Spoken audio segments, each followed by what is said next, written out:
یہ اسلام کا وہ دور ہے کہ جب حضور مسجد نبوی سے باہر نکلتے ہیں تو آگے حضرت عمر و ابو بکر رضی اللہ تعالی عنہما کھڑے ہیں.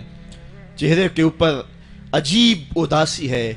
کہا عمر ابو بکر اس وقت کیوں کھڑے ہو؟ عرض کی حضور بھوک نے گھر میں ٹکنے نہیں دیا. ہم نے چاہا حضور کا چہرہ دیکھ لیں تو کچھ پیاس بجھ جائے، کچھ بھوک مٹ جائے. حضور نے فرمایا میرا حال بھی یہی ہے. جس چیز نے تجھے گھروں سے نکالا ہے وہی چیز مجھے گھر سے نکال لائی ہے.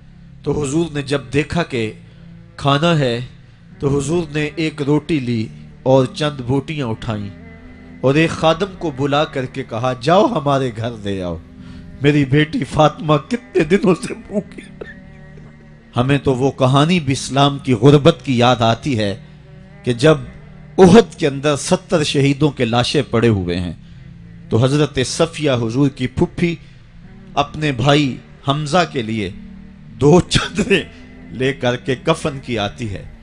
تو حضور علیہ السلام نے فرمایا کہ جس قبر میں حمزہ کو دفن کیا جائے اسی قبر میں مصعب بن عمیر کو بھی کفن دیا جائے اور دفن کیا جائے. اور کہا میرے چچا کے لیے اس کی جو بہن میری پھپھو جو 2 چادریں لے آئی ہیں، کہا ایک چادر ہم مصعب بن عمیر کو دیں گے. یہ مصعب بن عمیر کون ہے؟ تاریخ پڑھو، کتنی دل آویز تاریخ ہے.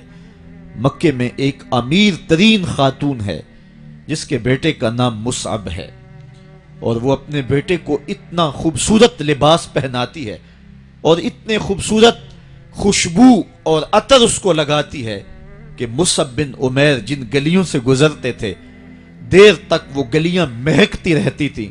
لوگ کہتے تھے یہاں سے مصعب گزر کے گیا ہوگا اس لیے یہ گلیاں مہک رہی ہیں. اچھا پھر مصعب پہ نظر پڑتی ہے میرے محمد عربی کی تو مصعب بن عمیر حضور کی زلفوں کا اسیر ہو جاتا ہے. ماں کافرہ ہے، جب پتہ چلتا ہے تو اس کا لباس بھی چھین لیتی ہے، سہولتیں اور آسودگیاں بھی واپس لے لیتی ہے. پھر وہ وقت بھی آیا کہ مصعب بن عمیر حبشہ کی جانب ہجرت کر جاتے ہیں. مکے کے حالات کچھ تھوڑے سے خوشگوار نظر آئے تو وہ حبشہ سے واپس مکے جب پلٹے تو ان کے بدن پہ جو چادر تھی وہ جگہ جگہ سے پٹی ہوئی تھی. میرے آقا کریم علیہ السلام نے دیکھا تو حضور کی آنکھوں میں آنسو ٹپکنے لگے. کہا یہ وہی مصعب ہے جو اتنا خوش پوش نوجوان تھا کہ میں نے پورے مکے میں اس سے خوبصورت لباس پہننے والا کوئی دوسرا شخص نہیں دیکھا، اور آج میرے مصعب کو پہننے کے لیے جو چادر میسر ہے وہ بھی جگہ جگہ سے پھٹی ہوئی ہے. یہ اسلام کی غربت کی کہانی ہے. اور آج احد میں یہی مصعب بن عمیر شہید ہو جاتے ہیں اور ان کے لیے کفن بھی دستیاب نہیں ہے. حضور نے کہا جو میرے چچا کے لیے 2 چادریں لائی ہیں ان میں سے ایک کا کفن مصعب کو دے دو نا، اور دوسری چادر سے کفن میرے چچا کو دے دیا جائے. اچھا حضرت مصعب کے لیے بڑی چادر رکھ دی گئی اور حضرت امیر حمزہ کے لیے جو چادر تھی وہ چھوٹی تھی.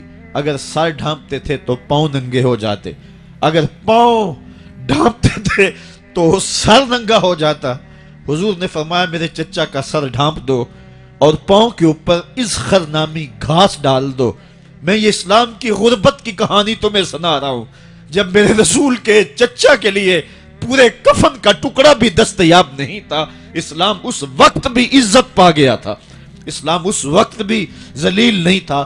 اسلام اس وقت بھی سربلند تھا، اور اسلام اس وقت بھی عزتوں کی مسند پہ تھا. یہ اسلام کا وہ دور ہے کہ جب حضور مسجد نبوی سے باہر نکلتے ہیں تو آگے حضرت عمر و ابو بکر رضی اللہ تعالی عنہما کھڑے ہیں. چہرے کے اوپر عجیب اداسی ہے. کہا عمر ابو بکر اس وقت کیوں کھڑے ہو؟ عرض کی حضور بھوک نے گھر میں ٹکنے نہیں دیا. ہم نے چاہا حضور کا چہرہ دیکھ لیں تو کچھ پیاس بجھ جائے، کچھ بھوک مٹ جائے. حضور نے فرمایا میرا حال بھی یہی ہے. جس چیز نے تجھے گھروں سے نکالا ہے وہی چیز مجھے گھر سے نکال لائی ہے. چلتے ہوئے حضرت ابو ایوب انصاری کے گھر کے قریب سے گزرے.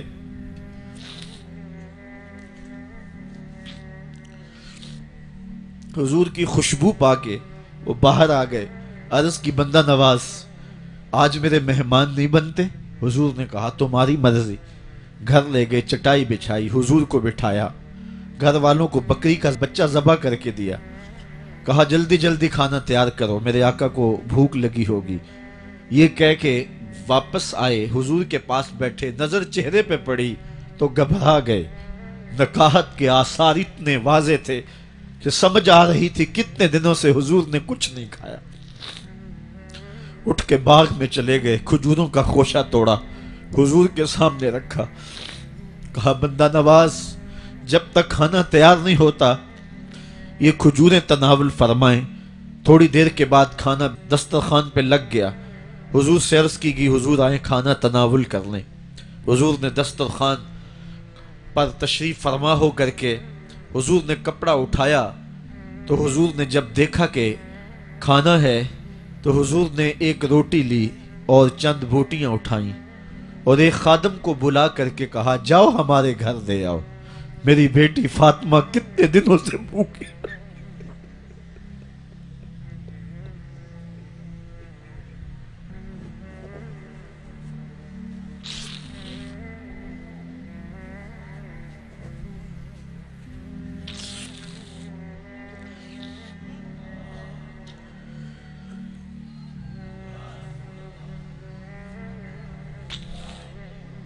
کہا جاؤ ہمارے گھر دے آؤ، میری فاطمہ کتنے دنوں سے بھوکی بیٹھی ہوئی ہے۔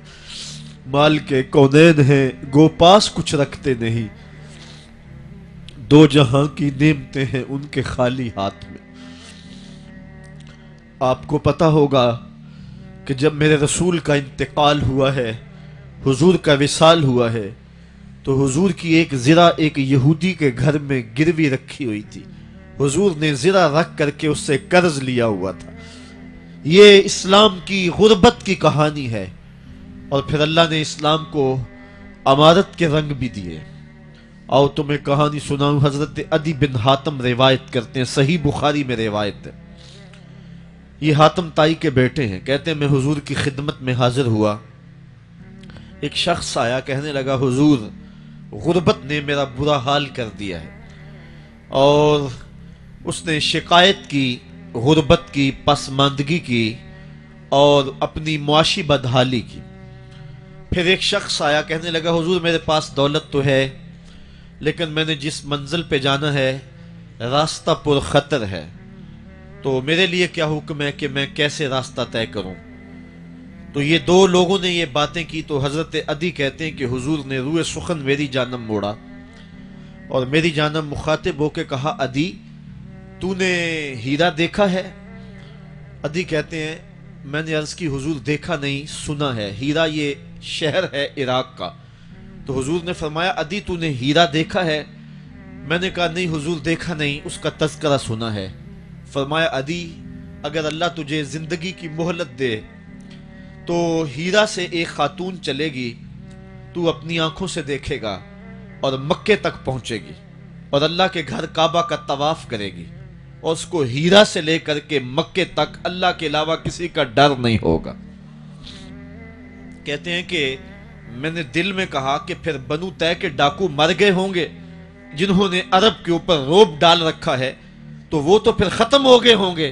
کہتے ہیں میں ابھی سوچ ہی رہا تھا کہ حضور نے مزید میری حیرت میں اضافہ کرتے ہوئے کہا عدی اگر تجھے اللہ نے زندگی کی مہلت دی تو تو دیکھے گا کہ کسرا کے خزانے تیری جھولی میں ہوں گے۔ تو اس دور کی سپر طاقت تھی۔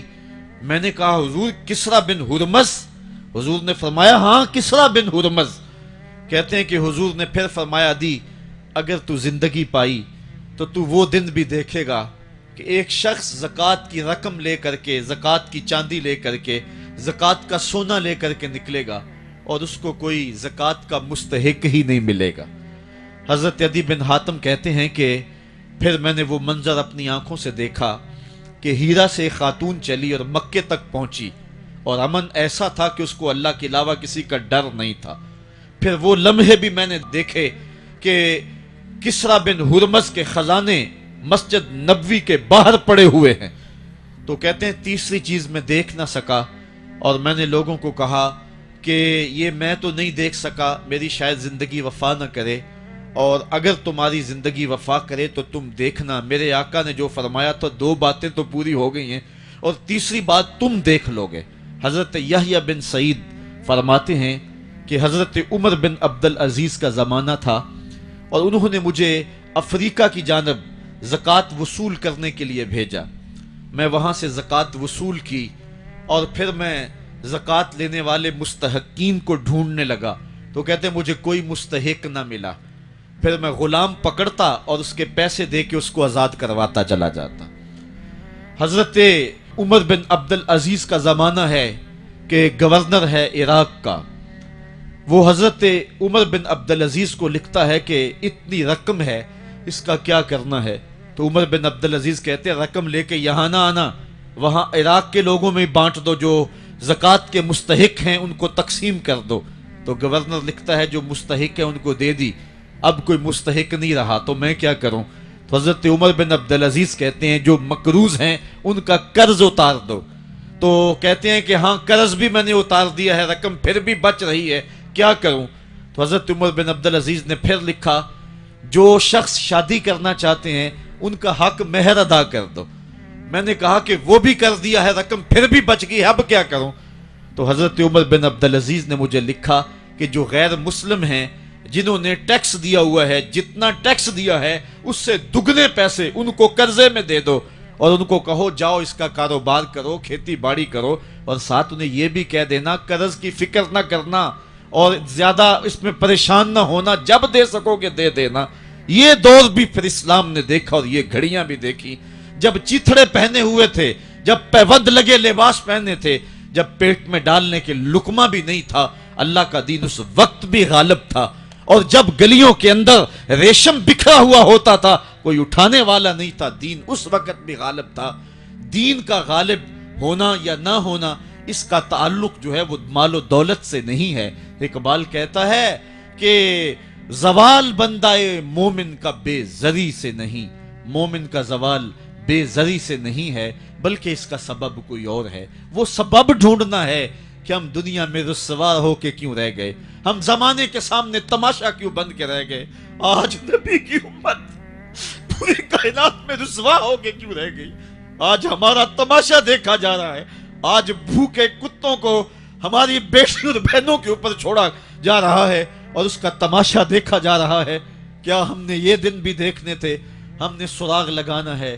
دولت کی قلت اور کثرت یہ ثانوی چیزیں ہیں، ہم نے تاریخ میں دیکھا ہے ہم کبھی مالی طور پہ کمزور تھے، رسوا نہیں ہوئے ہیں، مال زیادہ ہو گیا رسوا نہیں ہوئے ہیں، رسوائی کے سبب کوئی اور ہیں۔